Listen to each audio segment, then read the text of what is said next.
All right, y'all, welcome back to the channel. TD, that's my son Matt, and we are in the new studio. Yes, we are. We have our beautiful handmade table here. So it killed the echo a little bit. We're still working on it. Once we get everything all set up, it should kill the rest of the echo. Should be pretty nice. And we're gonna mount our new mics. That's gonna help everything. So bear with us. Yeah, bear with us in this as we get acclimated to our new space here. And anything, Matt, that you want to talk about before we get started? Well, before we get started, please go check out our shop, TheTexasBoys.com. We sell honey, coffees, teas, candles, lots more over there. And then our t-shirts as well. They help support the channel and everything that we do. And y'all just watching today's video helps out a lot. So remember to hit the thumbs up and the subscribe button before we get started. So welcome back to all of our natives. Yeah. Tonight's video that we're going to watch is about some Iowa farmers, and I guess let's just get right into the video. Yeah, let's go ahead and check her out. Hi everyone, Rebecca Terrell with the New American Magazine. Two guests are joining me today from their farm in Butler and Grundy counties, Iowa. Ted and Kim Junker are here to tell us about their ongoing battle to defend that farm. Navigator CO2 is a company that wants to install a pipeline across Iowa, and it's set to go right through the Junkers' property. It's a pipeline to transmit hazardous liquid carbon dioxide from ethanol processing facilities in 5 states to underground storage. And Navigator is heavily subsidized with federal taxpayer dollars for the project. Interestingly, one of its biggest investors is Larry Fink's BlackRock, but even worse, Navigator is threatening to invoke eminent domain to gain access and permanent control over the land around this pipeline. So that means this is an issue that concerns all Americans because it concerns our private property rights. Kim and Ted, I know that you have had a busy day because it's harvest season, and thank you for taking time at the end of your very busy day to talk with us about this. It's something that something we don't often think about, but Americans rely on products from our farmers in their everyday lives. And so let's start by talking about your farm. Can you tell us about it and what crops you grow and how long you've had your farm? We've been farming for probably 30 years, maybe a little bit more. And we primarily grow corn and soybeans for the ethanol market, the refineries to produce ethanol. We sell corn there, and we also sell it to feed grinders, feed facilities, and the soybeans go for protein and meal, and so that's mainly what we do. Well, and tell me how you first heard about the pipeline. What was your reaction? Well, I first probably heard about it over a year ago. Some friends of mine were talking about it from Illinois on Facebook, and I was kind of just reading some of the comments, and so that's kind of when I first got my first inkling about what was going on. And from there, I just kept doing more research. And then I found out that there was a carbon sequestration task force that Governor Reynolds was putting together here in Iowa, and started learning more about it through that, about it. So yeah, that's pretty much how I found out. And what is I know that the farmers have said, farmers have told me that this is very destructive. It's not just like laying tile plow, where you can come back over it and plant and have productive crops. No, it's a pretty major thing that goes across your land when they remove the topsoil and put a pipeline in and then try and put it all back the way it was. It doesn't work that way. And you mentioned tile lines and stuff. It will destroy a lot of tile lines, which a lot of Iowa is pattern tiled anymore today. And once you disturb that, you can't put it back. And even the topsoil, it will never be the same. There's pipelines that have been in for years and years. And if you look on aerial maps, you can still track them across the field during the growing season. Right. And they don't talk about that, how they're, like, for instance, you have tile, you say that y'all have laid tile, and that helps with the irrigation and drainage of the property. And once you dig that up, the system's broken. So people don't understand. They see these pictures of pipeline being put in, and they think, oh, what's the problem? There's a lot, there's a lot to it. So now I read last month that Navigator is suing 2 couples in Butler County because they won't give the company access to their property. Are y'all involved in those lawsuits? Or We have a quote unquote private company that's heavily funded by BlackRock and that is heavily subsidized by the federal government. A private company that is, how can a private company use eminent domain? Obviously they cannot. How's that even legal? Well, eminent domain isn't legal. What it is like, it's this governmental, we said so, and since we have all the guns and we make the rules, it's fiat by force, you know. Wait, seriously? It's like, yeah, it's like do it or else we point a gun at you or throw you in jail.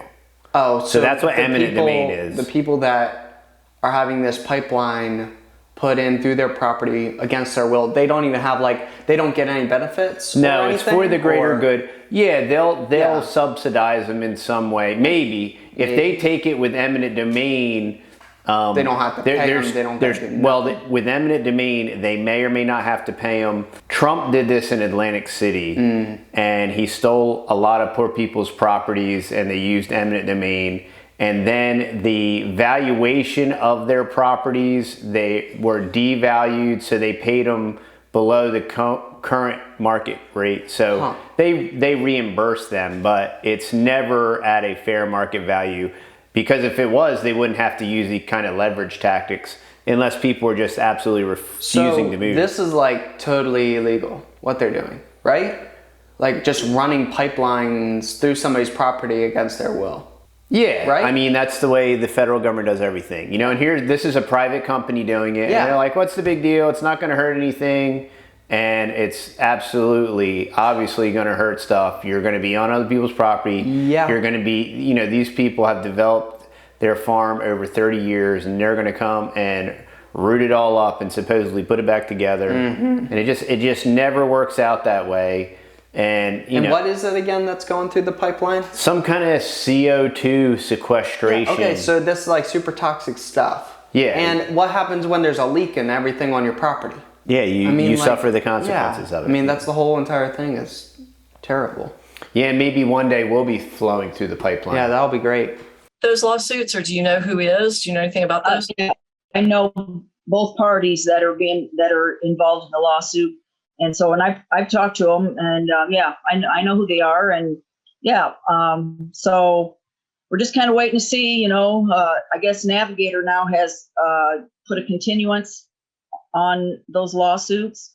You know, they had the one in Woodbury County with the Hulses, and the judge ruled in favor of Bill and Vicky Hulse, and so I think that's kind of put a little bit of a monkey wrench in Navigator and Summit's plans. So we'll see what happens. I spoke with Brian Jordy of Domino Law Group, who is representing them, and many others across all 5 states, he told me. And he said that once that ruling came down in the Hulse's case, Navigator agreed to back off from everyone else, which simply means that Navigator was asking the judge for an injunction to just be able to go on the property and not have to wait for the litigation to play out. And the judge said, no, of course not. This is I don't know if it's going to be. Yeah. Is it going to be a super? I don't. It sounds like it's going to be subterranean. Yeah. Okay. But the problem with the subterranean, it's still going to dramatically affect farmland. You know, that's the problem. Now the pictures they're showing are all topsoil, like they're all in the above ground. Above ground. So, but I'm not exactly sure which way. It sounds to me from what I read that the pipe's going under the ground. Yeah, and then which is just as problematic as going above the ground. You can never see the leaks, you know, so then it's leaching into the soil, and I mean they're running toxic soup through the pipes. Yeah, that's the crazy thing. No, it's not like water pipes or anything. Right. I mean it's like toxic goo, plastic sludge. And I think if I heard properly, it's CO2 sequestration from the ethanol facilities. And I mean, in a very real way, we shouldn't even be making ethanol, besides the fact that it's destroying our supply chain. and our food and soaring prices. And granted, I mean, I don't eat GMO corn or GMO soy, No. but a lot of people do, you know, and those people can't eat that GMO corn and that GMO soy, even though they would, you know. I think it's toxic trash, but a lot of people eat it and are fine with it. So, you know, it's removing those food source potential from our infrastructure eco chain system, you know. Private property rights, you have to wait for the litigation to play out. So that was good. It was a victory, even though it was temporary. So so let me ask you this. You're not involved in that lawsuit, but you are also refusing to let Navigator come on your property, correct? So why aren't they suing you? There's a lot of different people that have refused to let them go on, but in the course of what they've been doing, a lot of times they've already snuck on your land before you even knew they were there. So they've done a lot of their survey work already on a lot of people, and so it's just the ones that happen to catch them and stand there and face to face and say, no, you can't do it. We've all told them no, but then they'll come back anyway when you're not around, and they've surveyed a lot of land that way without the landowner even giving them permission. Scum. You don't do that down here. Y'all. You catch somebody, y'all. People are afraid down here to do stuff like that. I'm just saying. Yeah, I mean, man. People are afraid. People are Super afraid scared. to come on your property uninvited, and it's called And healthy it's good. fear. It's a healthy fear. Yeah. For real. It's called private property. Because I'm telling y'all, It's called private property rights. there's people around here that are waiting for people to do what they're doing, sneaking on somebody's land and doing that type of it's stuff. not- Just saying. it's not. There's some super preppers around here, and they're ready. Yeah, they're being quite sneaky that way. There's been several landowners that have told them to get off, and then they come back later, and the surveyors are back on their land, and they catch them, sneaking back on their land. So, Wow. Well, is there any recourse? Is there any recourse for that? I don't know. if They already have their surveys done. yeah. So Wow. yeah, That is frightening. Now, let me ask you something. What is the consensus of farmers around there about the purpose of this pipeline? And that's to, of course, save Mother Earth from our carbon footprint. You evil farmers, generating all that carbon. I can tell you that most of the farmers around here think it's a bunch of joke. It's a joke. That's the nice way of saying it, right? Yeah. One of the reasons they were talking about the pipeline is it'll improve our carbon footprint so the people in California will buy more ethanol. Well, we really don't care what the people, the tree huggers in California think or want to do. Yeah. And if they're dumb enough to pay more for the product that will not change, that's their problem, not ours. And we're in a lawsuit with on eggs and Proposition 12 in California. They're trying to tell us how to raise eggs and raise pork. They don't need to tell us how to raise or to produce ethanol either. Right, exactly. And actually, I see some hypocrisy there too, because this carbon dioxide is being funneled from ethanol processing plants, is my understanding.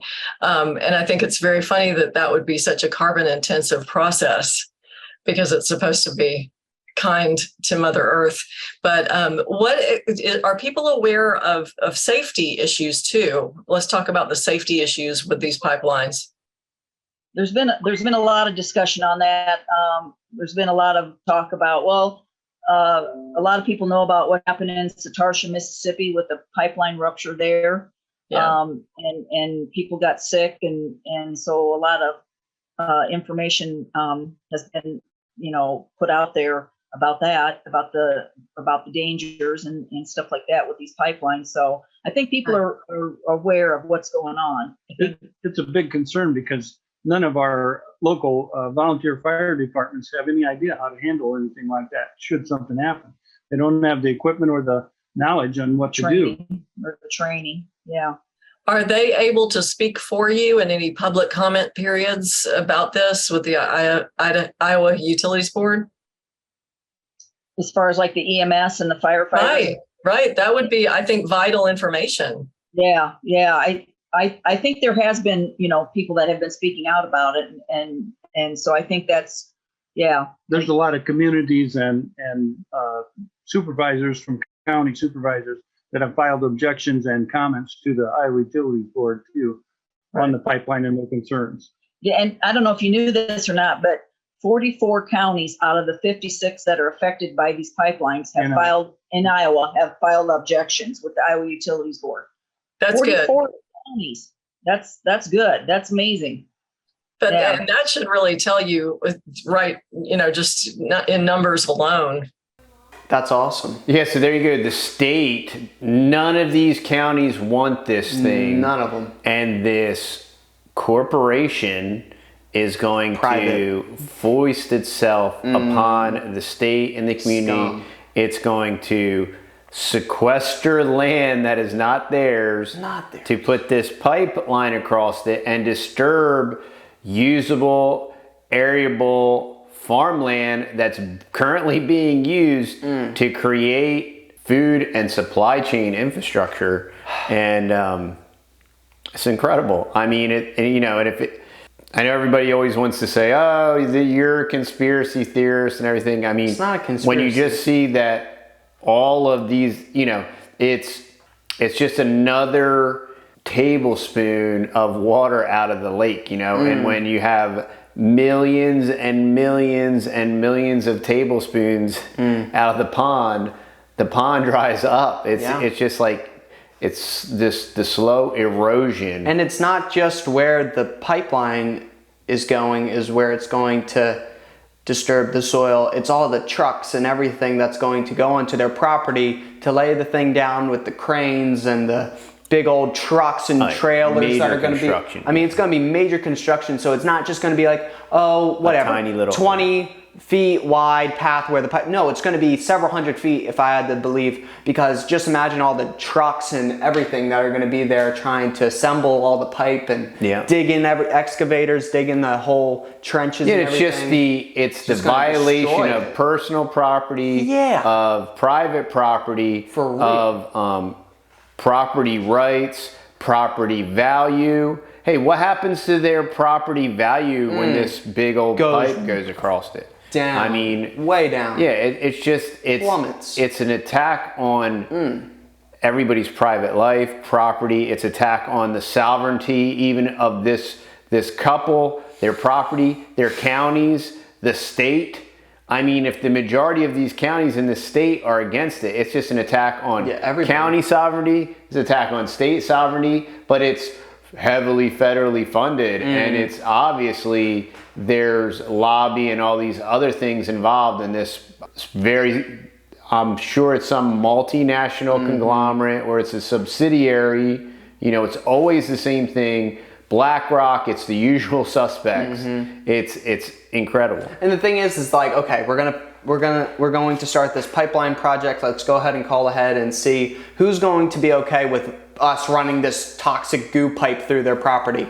Well, oh wait, nobody's gonna be cool with that? Nobody's gonna be cool with that? Okay, so then that's why they have to do it this way, because they know everybody's gonna say absolutely not. We'll make them. Well, how are you gonna make them? Well, here's a gun. Yep, exactly. That's what government is. You know, it's invoked by force. Like, well, if you don't do it, we can either incarcerate you or put a gun in your face. Yep. You know what I mean? Exactly. Chain the beast, y'all. The beast needs to be chained. Yeah. That this is no good. Not only county board of supervisors, but there's been quite a few towns that have filed objections. So yeah, that should tell the legislators something too. Absolutely. And, talking about numbers as well, do you think the pipeline contractors would be interested in this pipeline if there were not government subsidies involved?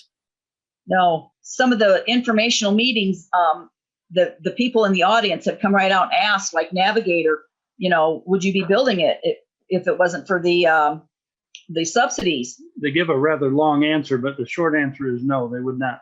Right. Wow. Boy, that's telling too, because that's all part of this, Biden's Build Back Better. It's Orwellian, absolutely Orwellian. Let me ask you, what is the awareness out there that property rights advocates are warning that these pipelines fit right in step with the United Nations Agenda 21 and Agenda 2030 goals, which are, energy poverty and removal of private property rights, food insecurity, and we're seeing all those things happening right now. Do you find that there's an awareness of this being part of that bigger plan? I do. I actually, I think more people are finding it out. I meet with a group of ladies. We talk about that all the time. I mean, we talk about stuff that's happening and we talk about prepping, Exactly. See, we talk about prepping, we talk about real world stuff that impacts farmers, because we're real homesteaders here. We're not fake YouTube homesteaders that buy cute little animals and make little caricatures and do all the stuffs like that. Like, we're doing this for real. We care about other farmers. Yeah. We care about other people's food infrastructure. Yeah. We care about their private property. We care about private their property. freedoms and freedom of speech. We care about, we care about our neighbor. We knew he needed some hay. Yeah. And all y'all got together. Amazing. We raised $10,000 worth of hay. Maybe y'all didn't know that. That was back when we had only 30,000 subscribers. And then after that, we found Mrs. Darlene, and she needed hay, and we raised another $5,000 for Miss Darlene. Darlene's really old school, so we don't have the footage of that yet. There was a lot of logistics, but Darlene she got her hay. She's actually, unfortunately, she's feeding her hay right now because they're still in heavy drought.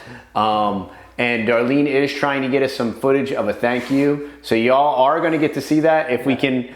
Darlene's not a YouTuber, y'all. She's an old country girl. She's sending us a CD-ROM. We don't even have the ability to play a CD-ROM, so I'm gonna work on it. We're working on it. That's what this is about. The reason we put this information out is to, one, inform people. Yes. We try to digest the information and put it out in a way that it's understandable. Yeah. And a lot of the things that we put out there, it's new to people, and they're like, wow, I didn't know this. Thanks for, and it's not to generate fear. Nope. It's not to, or anything like that. And it's strange that some people interpret it that way. But I mean, I get it. When you have a normalcy bias and you just want white fleecy clouds and you want everything to be normal, or maybe YouTube is your escape from reality. Yeah. And it's more of entertainment, and I get that. Yeah. I totally get that. For some people, a lot of people do go to YouTube just to escape. Yeah, and that's fine for them. That's fine. And what I always say is, there's like 8 billion YouTube channels, literally, or there's more. I honestly think there's more YouTube channels than there are human beings on the face of the earth, or something like that. And probably, so you have lots of choices, and you have lots of escapism. Yeah. Brain dead choices, and then you have lots of feel goody, everything's always positive and perfect, and there's time and place for that too. But absolutely. I mean, this is what we're going to do. Is we're going to link the full video down below, watch it uninterrupted from our jabberwockiness and all that stuff, and just know that this is what's going on. Okay, today it's in Iowa, tomorrow it's in your backyard. So if you're ahead of it and you know about it and you're aware of it, or you hear of it, to be proactive about it. That's all the point is being proactive. Yeah. Maybe you're in Iowa, maybe if you are, comment down below and comment down below. Let us know what you're seeing in your area. But it's absolute abomination for a private company to be able to do this, and they can only do it with government subsidy, and it's the only reason they are doing it is because of government subsidy. So in a very real sense, we all pay taxes so that these people can take our property, take our stuff, violate our privacy. And I mean, it's just more of the same. And it is Agenda 21 and it's Agenda 2030. And those are real things. Those are real documents that exist that you can read if you're interested. Jim Rohn talks about it. If you're interested, hey, why don't you be interested? Instead of being interested in something that's dumb and stupid and doesn't help you in any way, why not be interested in things that matter? Yeah. Right? That's all. That's what all of us kids do. I mean, maybe every once in a while we'll watch some type of show or some type of little comedy skit that'll make us laugh. Those are always good. But I mean, we don't indulge in just Pollyanna and weird, goofy videos that perfect. Yeah, exactly. That don't do anything in your life. I can't take it, man. Yeah, absolutely not. I But can't take it. you know, we always try to consume things that will help us out in the long run. Yeah, you know, and we can learn skills. And, yeah, exactly.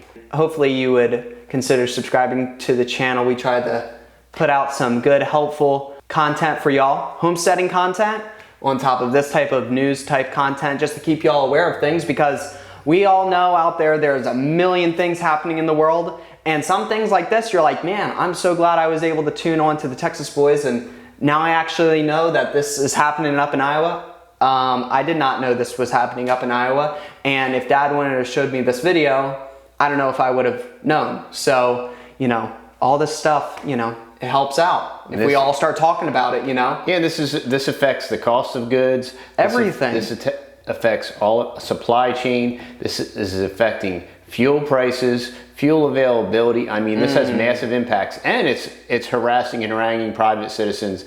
It's taking their private property, and it's fully enabled and subsidized by the federal beast oligarchy, transhumanist, technocracy. And do you think if they can do this and go through with this, will they push even harder for other things? It's just like the Bundy thing. You know, we saw what they tried to do to the Bundys, and now, you know. If you don't know what we're talking about, you can go check out that video. Yeah, and they won't stop. And it's a travesty that we have law enforcement agencies that facilitate all this. Gross. If there were real law enforcement agencies with real human beings that swore an oath to the Constitution, which is the law of the land, and I know a lot of other people, they want to talk all about how they're constitutional and capitalist and all this stuff. But when it comes into application, like reality, they're just a bunch of jackboot idiots, you know.